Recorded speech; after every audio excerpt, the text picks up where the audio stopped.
পরীক্ষায় ভালো ফলাফল লাভের ৮টি আমল। দর্শক, পরীক্ষা মানেই আতঙ্ক।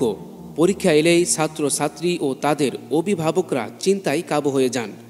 পরীক্ষার ভয়ে অনেকের বুক ধড়ফড় করে, চোখে ঝাপসা দেখে হাত পা ঠান্ডা হয়ে যায়, শ্বাস প্রশ্বাস দ্রুত হওয়া শুরু হয়, খাওয়া ও ঘুমে অনিয়ম শুরু হয় আরও অনেক জটিলতা। ফলে অনেকে জানা জিনিসও ভুলে যায়। এসব পরিস্থিতি থেকে মুক্তি পেতে ইসলামের কিছু নির্দেশনা মেনে চলা যেতে পারে। তাহলে ইনশাআল্লাহ এমন প্রতিকূল পরিস্থিতির সৃষ্টি হবে না। দর্শক, ১ নাম্বার, আল্লাহ তাআলার উপর পূর্ণ ভরসা রাখা। কোনো ব্যক্তি যদি পরীক্ষার ব্যাপারে আল্লাহর উপর পূর্ণ ভরসা রেখে যথাযথ প্রস্তুতি গ্রহণ করে তাহলে সে অবশ্যই সফল হবে। পবিত্র কোরআনে ইরশাদ হয়েছে, যে ব্যক্তি আল্লাহর উপর ভরসা করে তার জন্য আল্লাহই যথেষ্ট। সূরা তালাক আয়াত নং ৩। দ্বিতীয়ত, কঠিন পরিশ্রম করা। দর্শক, পরীক্ষায় ভালো ফলাফল অর্জনের জন্য আল্লাহর উপর পূর্ণ ভরসার পাশাপাশি অলসতা ত্যাগ করে নিজের সাধ্য অনুযায়ী কঠোর পরিশ্রম করতে হবে। কারণ আল্লাহ তাআলা কোনো কোনো ক্ষেত্রে মানুষের পরিশ্রম ও চেষ্টার উপর ভিত্তি করে তাকে সফলতা দান করেন। পবিত্র কোরআনে ইরশাদ হয়েছে, আর সবার জন্যই তাদের কর্ম অনুসারে মর্যাদা রয়েছে, আর আল্লাহ যেন তাদেরকে তাদের কর্মের পূর্ণ প্রতিফল দিতে পারেন, আর তাদের প্রতি কোনো জুলুম করা হবে না। সূরা আল আহকাব আয়াত নং ১৯। তৃতীয় নম্বরে, সালাতুল হাজত নামাজ আদায় করতে পারেন। দর্শক, পরীক্ষা কেন্দ্রে যাওয়ার আগে ২ রাকাত সালাতুল হাজত নামাজ পড়ে মহান আল্লাহর সাহায্য প্রার্থনা করে পরীক্ষার উদ্দেশ্যে বের হওয়া যেতে পারে।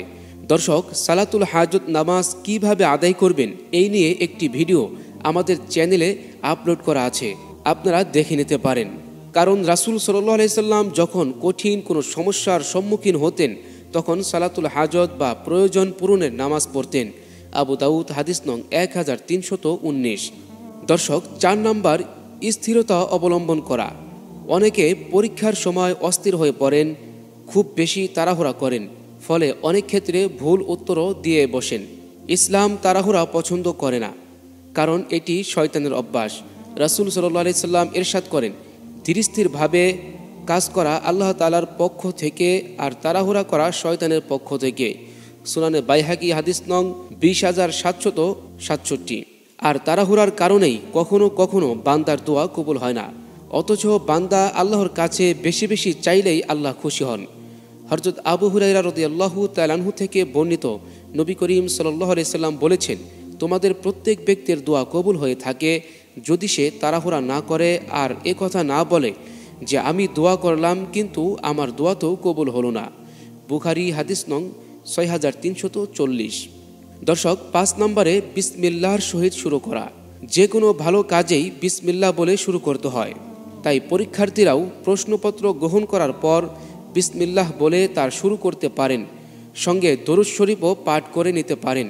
কারণ কোনো ব্যক্তি রাসূল সাল্লাল্লাহু আলাইহি সাল্লামের উপর একবার দরুদ পড়লে মহান আল্লাহ তার উপর ১০ বার রহমত বর্ষণ করেন।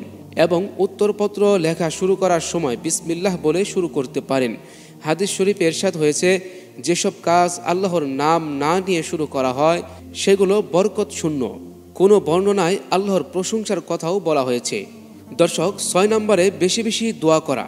পরীক্ষায় সঠিক উত্তর প্রদানে মহান আল্লাহর সাহায্যের জন্য মনে মনে তার কাছে দোয়া করা যেতে পারে। যেমন, রব্বি জিদনি ইলমা।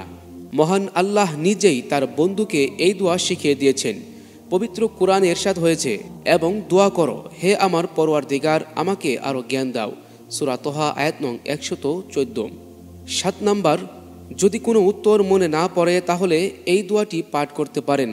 দর্শক, অনেক সময় দেখা যায় ভালোভাবে মুখস্থ করে যাওয়া জিনিসও মনে পড়ে না। কেউ এ ধরনের পরিস্থিতিতে পড়লে স্ক্রিনে উল্লিখিত দোয়াটি আপনি পাঠ করতে পারেন।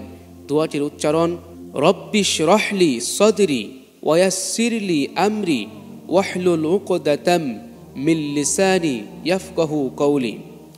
অর্থ, সে বলল, হে আমার রব, আমার বুক প্রশস্ত করে দিন এবং আমার কাজ সহজ করে দিন, আর আমার জিহ্বার জড়তা দূর করে দিন, যাতে তারা আমার কথা বুঝতে পারে। সূরা তোহা আয়াত নং ২৫ থেকে ২৮। এছাড়া মুরব্বীদের মুখে আরেকটি দোয়া শোনা যায়, সেটি হচ্ছে, রব্বি ইয়াসসির ওয়ালা তুয়াসসির ওয়াতাম্মিম আলাইনা বিল খায়র অর্থ, হে আমার রব, সহজ করো, কঠিন করো না এবং কল্যাণের সঙ্গে শেষ করা তৌফিক দান করো। দর্শক, ৮ নম্বরে নকল না করা। নকল করে পরীক্ষায় উত্তীর্ণ হওয়া প্রতারণার শামিল। মুমিন কখনো প্রতারণার আশ্রয় নিতে পারে না। রাসূল সাল্লাল্লাহু আলাইহি সাল্লাম ইরশাদ করেছেন, যে প্রতারণা করে সে আমার দলভুক্ত নয়। সহিহ মুসলিম হাদিস নং ১০২। যাকে আল্লাহ রাসূল সাল্লাল্লাহু আলাইহি সাল্লাম অস্বীকার করবে সে কি করে সফল হবে? তাছাড়া নকল করার কারণে পরীক্ষার্থীকে পরীক্ষার হল থেকে বহিষ্কার করা হতে পারে, যা তার নিজের জীবনে যেমন কালি লেপন করবে তেমনি পরিবারের সম্মানও নষ্ট করবে। আল্লাহ তাআলা আমাদের সব পরীক্ষার্থীকে সফলতা দান করুন। সকলেই পড়ি আমিন।